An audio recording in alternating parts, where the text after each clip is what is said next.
Assalamualaikum warahmatullahi wabarakatuh. Perkenalkan, nama saya Rafa Mulyawan dari kelompok 6. Yang kali ini akan membahas tentang materi Delphi. Untuk konsep dasarnya sendiri, metode Delphi ini berasal dari serangkaian penelitian yang dilakukan oleh Rand Corporation pada tahun 1950. Tujuan utamanya adalah untuk mengembangkan teknik untuk mendapatkan konsensus yang paling tepat yang dapat diandalkan dari sekelompok ahli.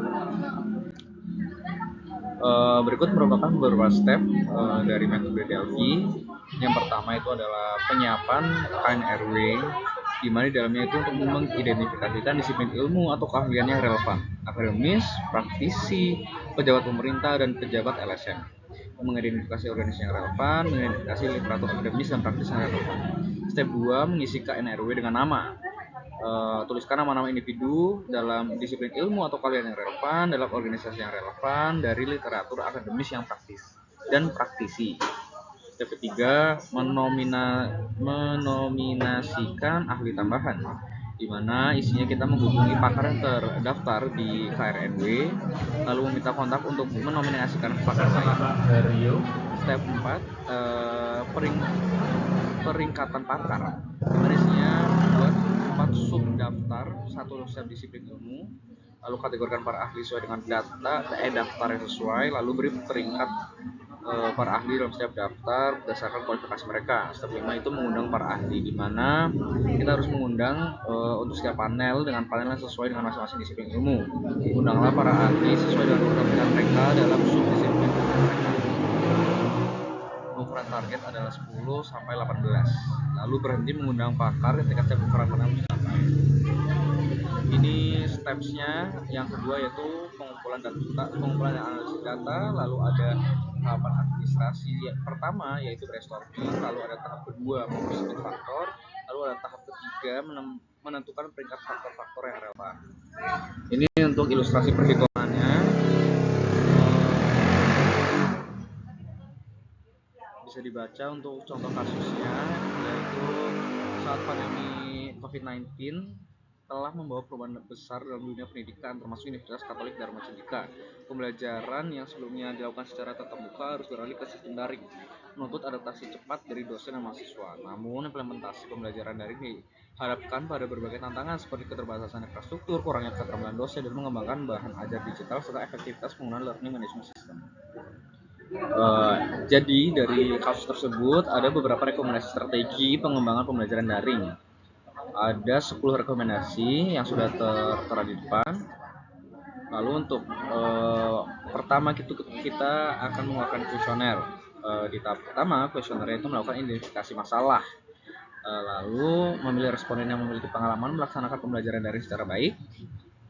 Lalu merancang instrumen kuesioner tahap 1, di mana penentuan rekomendasi pengembangan pembelajaran daring berdasarkan identifikasi dari studi literatur dan wawancara dengan terkait pengalaman dosen.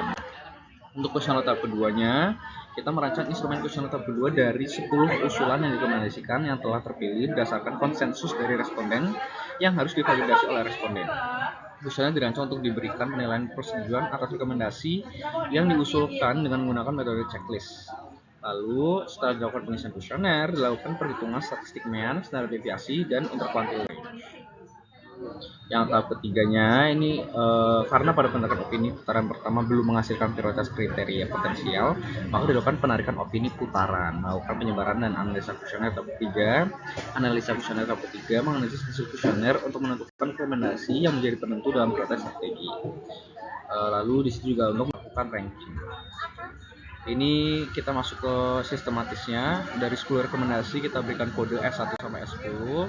Lalu di sini itu kita validasi rekomendasi ya. Jadi daripada responden ini setelah melakukan rekomendasi apakah mereka memvalidasi rekomendasi tersebut. Di sini terlihat bahwa yang tercentang itu rekomendasi S1 sampai S4, lalu ada S7 sampai S9.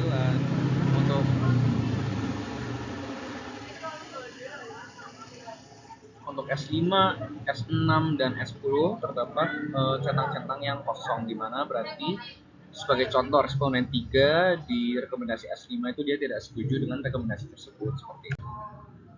Lalu berikutnya ada penilaian tahap kedua, prioritas rekomendasi pengembangan pembelajaran daring. Ini seberapa pentingkah rekomendasi tersebut bagi para responden dari range 1 sampai 10. Lalu berikutnya di sini kita akan menghitung mean standar deviasi kuartil 1 2 3-nya, lalu interkuartil range juga, dan juga standar deviasinya itu merupakan apa, interval range-nya merupakan apa. Di sini ada dua pilihan, convergent dan divergent.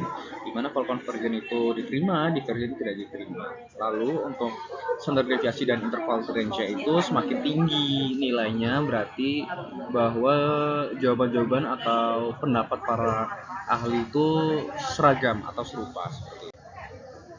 Berikutnya, ini untuk penghitungan standar deviasi populasi dan standar deviasi sampel dengan rumus berikut. Lalu ketika jawaban atau penilaian dari seluruh responden memiliki nilai standar deviasi kurang dari 1,5, maka rumusnya seperti ini yang saya tadi usahakan. Untuk catatannya lagi, nilai jangkauan interkuartil range-nya kurang dari 2,5. Mohon maaf.